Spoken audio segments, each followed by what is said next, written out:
मैं खुदा की शुक्रगुजारी करती हूँ। कल परसों हमारी बहन के साथ बात हुई और उन्होंने ऐसी डिस्कस कर रही थी, तो मेरे मुंह से भी निकल गया कि मैं कब आऊँ। तो खुदा जो है ना वो रास्ता बनाता है, रास्ता निकालता है, और कलाम में लिखा हुआ खुदा का कलाम जो है ना वो रास्ता बना देता है। आमीन। किस किस का ईमान है कि आज खुदा उन्हें कसरत के साथ बरकत देगा? मेरा तो ईमान है क्योंकि मैं खुदा का कलाम लेकर आई हूँ। आमीन आमीन आमीन। जब मैं कलाम की तैयारी के लिए बैठी तो पहले मेरे दिल में आया कि बहनों से बात की जाए, बहनों के बारे में खुदा कुछ मुझसे कलाम करो, क्योंकि जो बहनें हैं, जो बेटियां हैं, जो औरतें हैं, वो बड़ी अहम हैं। किसी मुफक्कर ने कहा कि अगर आप चाहते हैं कि आपकी कौम अच्छी हो तो मुझे अच्छी क्या दे दे? माएँ दे दें। तो अच्छी माएँ जो हैं अच्छी नस्लों को पैदा भी करती हैं, तामीर भी करती हैं। हालेलुया। और ये हमारे ज़िंदा कलाम भी हमें बताता है। लेकिन फिर खुदा ने मेरे दिल में डाला कसरत का खुदा। हालेलुया।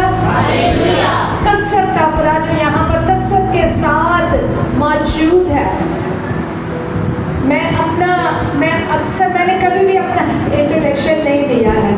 मैं कहती खुदावंद का कलाम पहले, फिर सब कुछ खुद ही पता चल जाता है। लेकिन बहन ने भी याद दिलाया तो मैं आपको बताती चलूँ, मैं फाउंडर हूँ ग्रेस ऑफ गिविंग मिनिस्ट्री की, और मैनेजिंग डायरेक्टर हूँ मंजूर ऑर्फन हाउस की। और सबसे प्यारा और अच्छा जो मेरा ओहदा है ना, मैं अपने यहोवा पाक खुदा की बेटी हूँ। हालेलुया। जोरदार तालियां। मैं अपनी गवाही आपके साथ शेयर करूँ कि मैं बिजनेस वूमेन थी, मेरे 3 पॉलर थे और मैं बिजनेस करती थी। मुझे खुदा ने वहीं से उठाया और चुना, तो उसने कहा कि मैंने तुझे अपनी तेरी माँ के पेट से मैंने चुना है। हम सब जितने चुने गए, जितने बुलाए गए हैं, वो एक ख़ास मकसद के लिए बुलाए गए। तो जब मैं बिजनेस कर रही थी वहाँ पर खुदा ने मुझे गैर कामों के लिए इस्तेमाल किया। मैं खुदा की शुक्रगुजारी करती हूँ। और अभी तक खुदा का शुक्र है कि किसी भी तरह के हर्डल को नहीं मुझ तक कोई भी मुश्किल मुसीबत आई। इस तरह से खिदमत करते हुए मैं खुदा की शुक्रगुजारी करती हूँ, क्योंकि उसने कहा कि मैंने तुम्हें भेजा है, जाओ जाके कौमों को क्या बनाओ। तो कौन शागिर्द बनाता है? कौन शागिर्द बनाता है? हाँ? सॉरी, तो हम क्या हैं? हम क्या हैं? हम खुदावंद यीशु के शागिर्द हैं, मगर उसने हमें उस्ताद बना के दुनिया में भेजा ताकि क्या बनाए? शागिर्द बनाए। उसने कहा ना, तो हमें क्या डर है? बोलिए, टीचर भी तो हम होती ना, कितनी सारी टीचर्स हैं, तो वो क्या है? अपने बच्चों के उस्ताद है, उस्ताद है। हम यीशु के शागिर्द हैं, मगर खुदावंद ने हमें उस्ताद बना के भेजा ताकि हम कौमों को शागिर्द बनाएं। उस्ताद ही शागिर्द बनाते हैं। आमीन। तो खुदावंद का शुक्र हो कि फिर खुदा ने मुझे अपनी खिदमत के लिए इस्तेमाल किया। फिर उसने मुझे ये वाली बिजनेस दे दिया। जिस तरह खुदावंद ने अपने शागिर्दों को कहा, मैं तुम्हें क्या बनाऊंगा? माहिगीर हो, मछलियाँ पकड़ने वाले हो, फिर क्या बना दूंगा? आदमगीर बना दूंगा। ये सबसे जबरदस्त बिजनेस है। फिर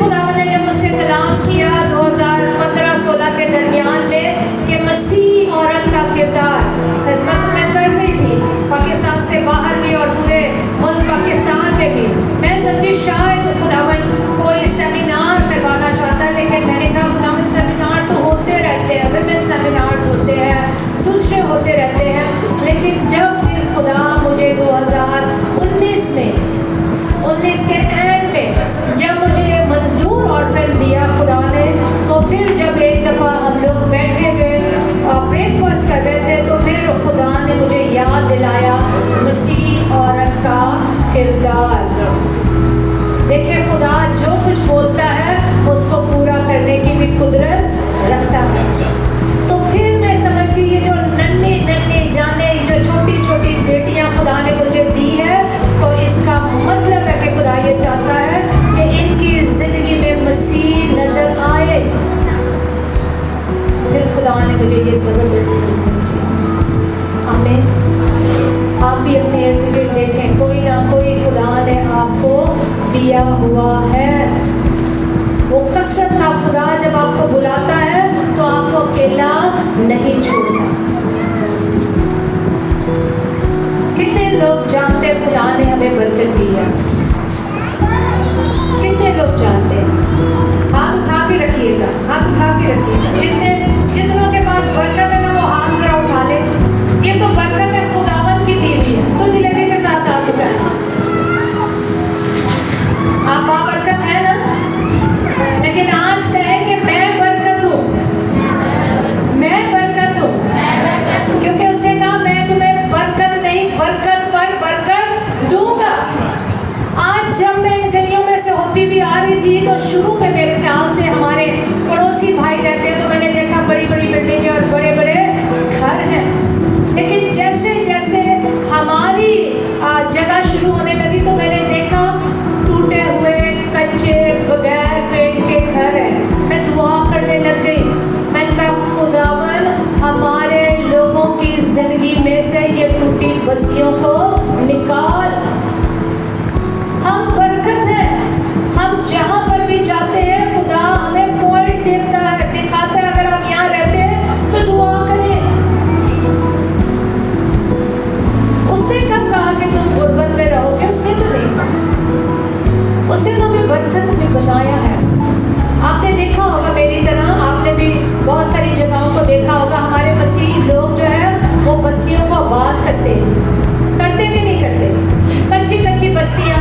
मैं अब मेरी खिदमत 9 साल खुदावन ने कलीमाबाद में मुझे इस्तेमाल किया, और वहाँ पे जब मुझे लोग बताते थे कि कुछ भी नहीं था, 2-2, 3-3 हज़ार के यहाँ पे प्लॉट मिलते होते थे, आज करोड़ों के हैं, आज करोड़ों के हैं। तो मसीहों ने वहाँ जाके बसाया, और जब मसीह बसाते हैं तो फिर गैर जो लोग होते हैं ना, वो देखते हैं गिद्धों की तरह, उनकी आंखें लगी रहती है, ये कहाँ पर जा रहे हैं, ये क्या देख रहे हैं, ये क्या कर रहे हैं। तो फिर जब वो करोड़ों में आया तो हमारे लोग बेच बेच के फिर कच्ची बस्तियों का उन्होंने रुख किया। और मैंने देखा, मैंने कहा देखे इस जगह को इन्होंने इतना कीमती बना दिया, फिर एक अलग जगह को बसाने चले हैं। तो आप समझ गए कि आप कितनी बड़ी बरकत है कि जहाँ जहाँ पर भी हम जाते हैं खुदा कसरत के साथ काम करता है, क्योंकि वो कसरत का खुदा है, वो कुदरत वाला खुदा है।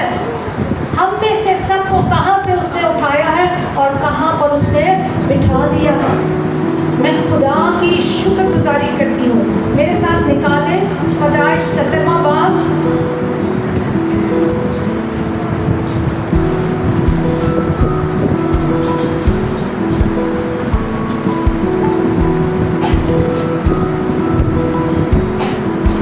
उसकी पहली आयत से हम पढ़ेंगे।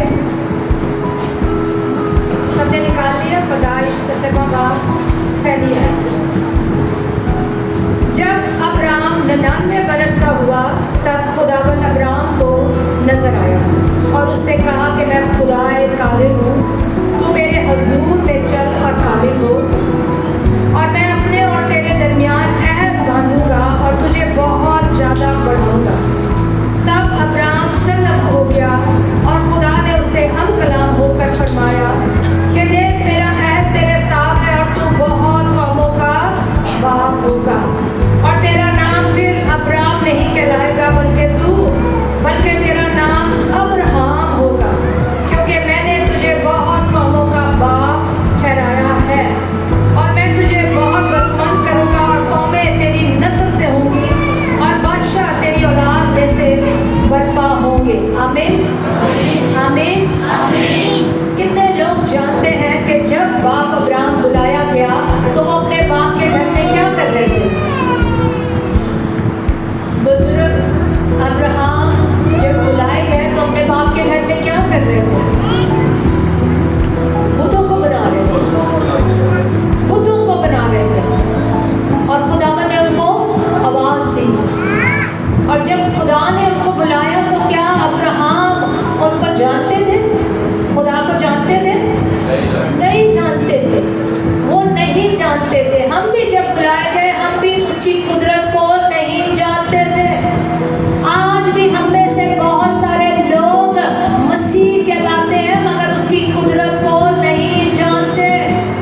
बच्चे को पैदा करवा सकता है तो वो कितनी कुदरत वाला खुदा है।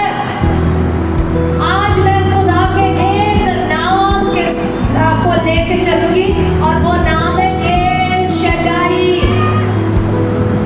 एल शदाई, जोरावर खुदा, ताकतवर खुदा, कसरत को पैदा करने वाला खुदा। अगर आपके पास इतना सा है, क्या था उस बच्चे के पास जो खुदावन यीशु के साथ भीड़ में चल रहा था? कितनी रोटियां थी? कितनी रोटियां थी? कितनों ने खाई? कितने टोकरे बचे? 12 टोकरे बच गए। एल शदाई हर वक्त हमारे साथ है। उसे याद रखा करे कि मुझे कभी कमी ना होगी। दाऊद ने ऐसे नहीं कह दिया जब वो भेड़ों बकरियों को चरा रहा था। हम हमेशा खुदा के लिए अलग टाइम निकालते हैं और वो टाइम कितना होता है? आधा घंटा, 1 घंटा, 10 मिनट, 5 मिनट। हर वक्त एल शदाई बुजुर्ग दाऊद के साथ रहते थे। तभी उसने कहा खुदावंद मेरा जवान है, मुझे कभी वो मुझे कहाँ बिठाता है? हरी हरी चरागाहों पर। जबकि वो अपनी भेड़ों को हरी हरी चरागाहों पर लेके जाता है ताकि उसकी भेड़ें क्या करें? चारा खाए। मगर वो कहता है वो मुझे हरी हरी चरागाहों पर लेके जाता है। उसका रवैया ही ऐसे था कि मेरा जिंदा खुदा मेरे साथ है।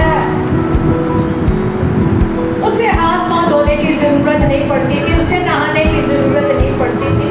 सोचिए अगर किसी के पास एक भी बकरी, उसके घर से कैसी बदबू आती है? आती है कि नहीं आती? आती है ना? तो क्या बुजुर्ग दाऊद के बदन से कुछ नहीं होता होगा? जिस जगह पे वो होते थे वहां पे कोई बदबू नहीं होती थी, होती थी। मगर उसका दिल उसके खुदा में शादमान रहता था। वो कहता था, वो जानता था खुदा में मेरा जवान है। आज हमें हर वक्त कमी रहती है। हर वक्त हम कहते रहते हैं इस चीज़ की कमी, इस चीज़ की कमी, उस चीज़ की कमी।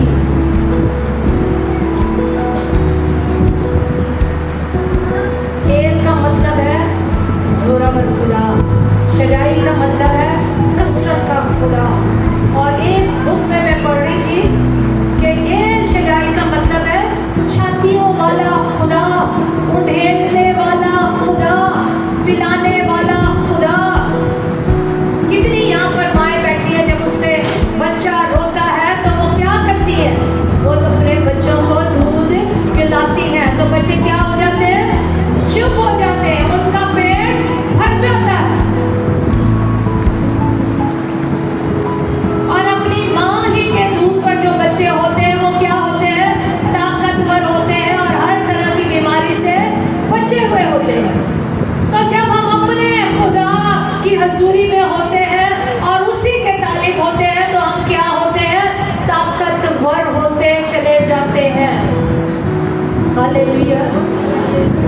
मैं आज उस खुदा की बात कर रही हूँ जो जहाँ पर बिखेरता नहीं है वहाँ से क्या करता है? समेटता है। जहाँ पर बोलता नहीं है वहाँ से क्या करता है?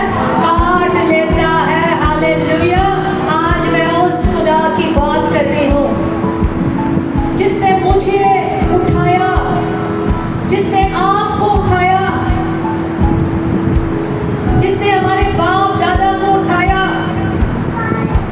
और कसरत बख्श दी।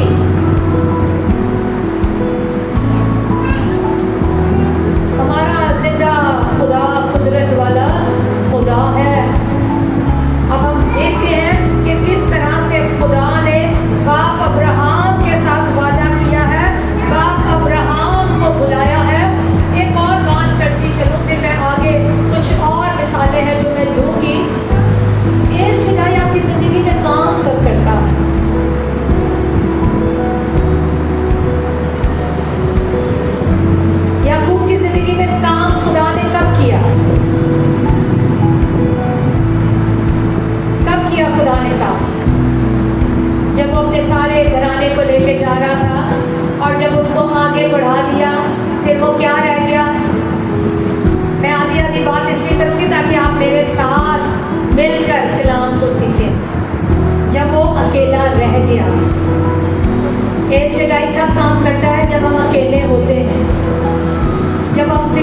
आज़ाद होते हैं, जब हम हर तरह की बदी से पाक होते हैं, जब हम अपने आप को सरेंडर कर देते हैं, उस वक्त तक एल शदाई ने याकूब की ज़िंदगी में काम नहीं किया जब वो अपने जोर में था।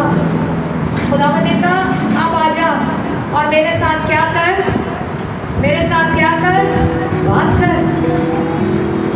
और फिर क्या हुआ, वहाँ पर एक कुश्ती हुई।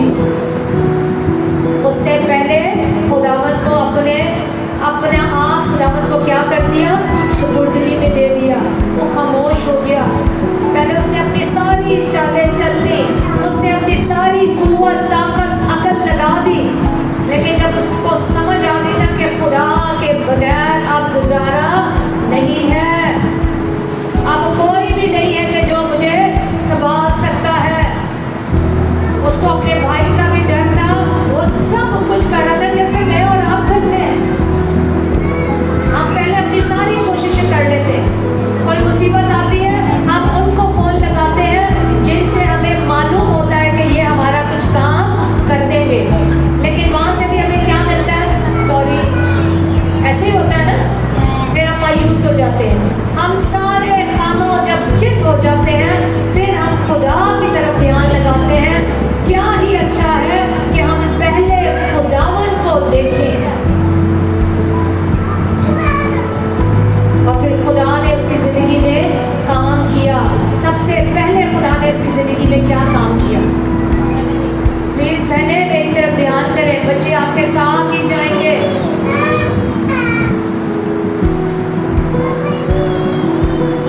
खुदा ने उसके नाम को बदला। खुदा ने उससे पूछा, खुदा मुझसे और आपसे भी पूछता है, रूबीना या जो आपके नाम है, क्या अपना आप मुझे सरेंडर करती है, क्या अपना आप मुझे देती है, अपनी कुव्वत और ताकत मुझे देती है। हमारी कुव्वत और ताकत जो है वो नकस है, उससे हम कुछ भी नहीं कर सकते। मैंने तो आज तक कुछ भी नहीं किया अपनी कुव्वत और ताकत से। मैं अगर आज भी यहाँ पर हूँ तो किसकी वजह से, खुदावन की वजह से। आज भी उसे मुझे जिंदा उठाया और जिंदों की ज़मीन पर रखा तो मैं यहाँ पर आ सकी और आप आ सके ना। उसके बगैर हम कुछ है, आज हम यहाँ पर इकट्ठा है तो खुदावन ही की वजह से, वरना हमें कोई ताकत लियाकत नहीं है। तो जब हम अपने आप को खुदा के सुपुर्द करते हैं तो फिर खुदा की ताकत हमारी ज़िंदगी में काम करती है। आए देखते हैं बुजुर्ग अब्राहम के पोते को, 26वां बाब है पैदाइश की किताब, 26वां बाब, कि खुदा कैसी कसरत के साथ बुजुर्ग इसहाक की ज़िंदगी में काम कर रहे हैं। और उस मुल्क में उस पहले काल के अलावा जो अब्राहम के अयाम में पड़ा था, फिर काल पड़ा, तब इसहाक जरात और फलस्तियों के बादशाह अबीमेलेक के पास गया और खुदावन ने उस पर जाहिर होकर कहा कि मिस्र को ना जा, बल्कि जो मुल्क मैं तुझे बताऊं उसमें रह। तू इसी मुल्क में क़याम रख और मैं तेरे साथ रहूँगा और तुझे बरकत बख्शूँगा, क्योंकि मैं तुझे और तेरी नस्ल को ये सब मुल्क दूँगा और मैं उस कसम को जो मैंने तेरे बाप अब्राहम से खाई पूरा करूँगा। आमीन, आमीन, आमीन। जब यहाँ पर भी काल पड़ा तो हमारा बुजुर्ग जो है वो बादशाह अबीमेलेक की तरफ दौड़ा, वो उसके पास गया कि ताकि अब मैं उससे कुछ मदद मांगूं, मगर खुदावन ने उससे कहा तू यहीं पर रह, मैं तेरे साथ हूँ, मैं यहीं पर तुझे बरूमद करूँगा, मैं इस काल ही में एक नया और बड़ा काम करूँगा। हम देखते हैं बहुत सारे बहन भाई जिनका कोई भी आसरा नहीं होता, जिनका कोई भी मददगार नहीं होता। प्लीज़ मुझे पानी दीजिएगा। तो वहाँ पर हमारा खुदा काम करता है।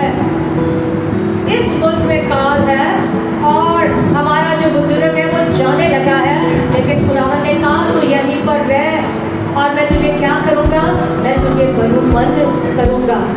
और फिर आगे हम देखते हैं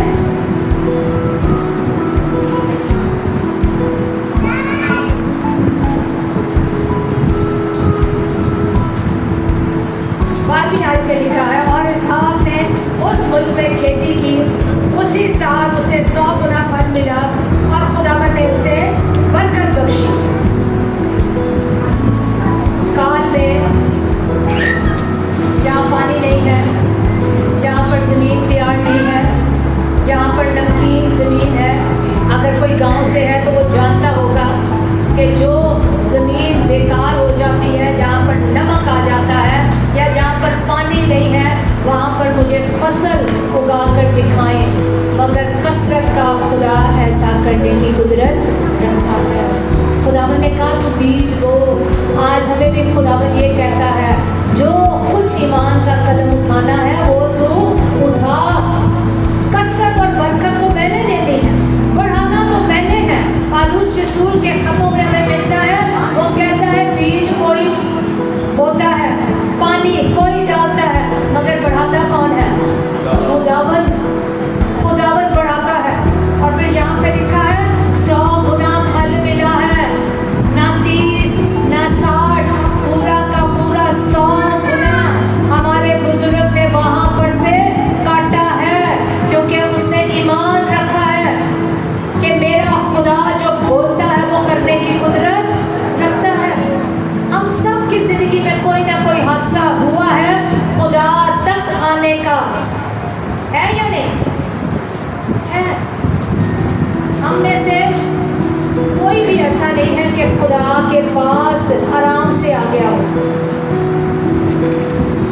आराम से आ गया, कोई भी नहीं। खुदावन बार बार हमें वो बात याद दिलाता है, हमें बार बार अपनी तरफ खींचता है, और अगर हम उसकी नहीं सुनते फिर वो हमारी ज़िंदगी में क्या करता है? भूचाल को लेकर आता है और फिर हम फौरन खुदा की तरफ रुजू कर देते हैं। और यहाँ पे लिखा है और वो बढ़ गया और उसकी तरक्की होती गई, यहाँ तक कि वो बहुत बड़ा आदमी बन गया। हालेलुया। क्या कर रहा था ये बंदा? ये बुजुर्ग क्या कर रहा था? वहाँ से कूच कर रहा था, वहाँ से जा रहा था कि यहाँ पे तो काल है खुदावन, मेरे खाने पीने के लिए मुश्किल हो जाएगी, मैं यहाँ पे कैसे रहूँगा? मगर खुदावन ने जब उसको कहा, तभी खुदा ने कहा एहतियात करके मेरे हुक्मों को मानो, पूरी ताकत के साथ, पूरे जोर के साथ, पूरी अकल के साथ, पूरे दिल के साथ, तो फिर मैं तुम्हारे बीच में से बीमारी को, तुम में कोई कमी और घाटा, मैं तुम्हारे दुश्मनों का दुश्मन, जो हमारे दुश्मन है हमारा खुदा उनके खिलाफ खड़ा हो जाता है। कई ज़बूर में ये भी है कि तू मेरे दुश्मनों के रूबरू मेरे सामने क्या बिछा देता है? दस्तरखान। हमारे रिश्तेदार जब हमें गिरते हुए देखते हैं तो कहते हैं अब ये उठने का नहीं, अब ये ऐसा गिरा है कि अब ये उठेगा नहीं, अब ये सूद में ऐसा गर्म हो गया, अब इसका कोई भी पुरसाने हाल नहीं है, अब तो इसके बच्चे नशे हो गए हैं, अब तो इसकी बीवी वैसी नहीं रही, अब तो इसके खानदान में कोई बरकत नहीं रही। फिर जब खुदा उनको उठाता है तो जो ये कहते थे उनके सामने दस्तरखान होता है। फिर जब उनके सामने हम बुलंद होते हैं, ऊंचे होते हैं, क्योंकि कलाम में लिखा है 7 बार भी गिरेगा तो क्या हो जाएगा? क्या हो जाएगा? जोर से बोले, क्या हो जाएगा? वो उठ खड़ा होगा, हो साबित, हो खुदा का बंदा, तो वो उठ खड़ा होगा, उसके सामने फिर खुदा दस्तरखान बिछा देता है। इसके सामने भी एक बादशाह है जिन्होंने इनके कुएं, जब बुजुर्ग साक ने कुआं खोदा, दूसरे लोग आ गए, आए कि नहीं आए नहीं पता, दूसरे लोग आ गए और इसाक ने क्या किया? लड़ने लग गया। उसने कहा ये कुआं तो मेरे बाप ने खुदवाया था, मैं तुम्हें नहीं दूंगा। ऐसे ही है,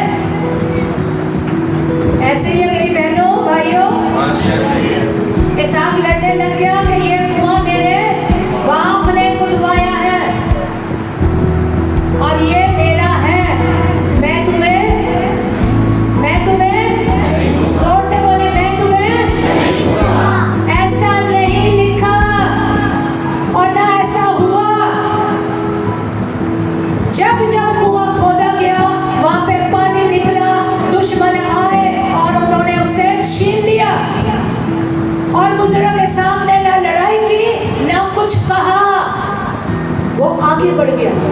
उसने फिर वो जो मट्टी से भरा हुआ कुआं था उसके उसके नौकरों ने मिलकर खोदा, फिर पानी निकला, फिर दुश्मन आए और उस पर कब्जा कर लिया।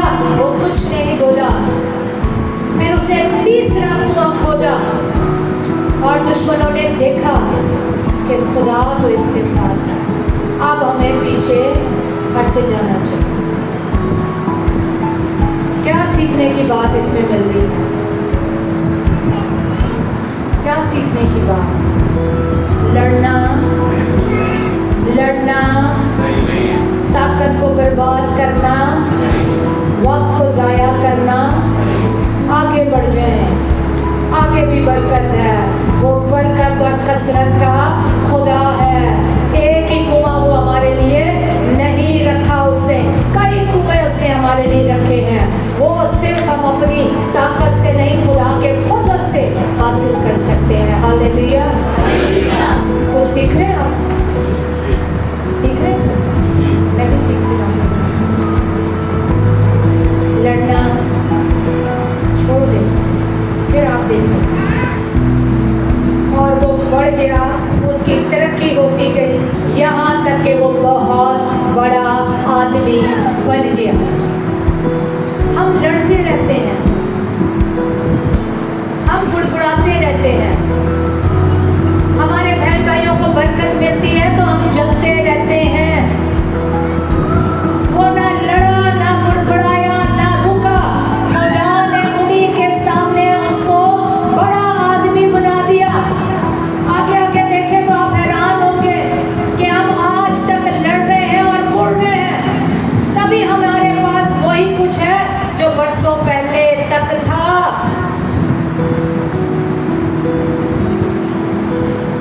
और उसके पास भेड़, बकरियां, गाय, बैल और बहुत से नौकर चाकर थे। फलस्ती उसके बाप उस पर रश करने लगे और उन्होंने सब कुएं जो उसके बाप के नौकरों ने उसके बाप अब्राहम के वक्त में खोदे थे बंद कर दिए और उनको मिट्टी से भर दिया।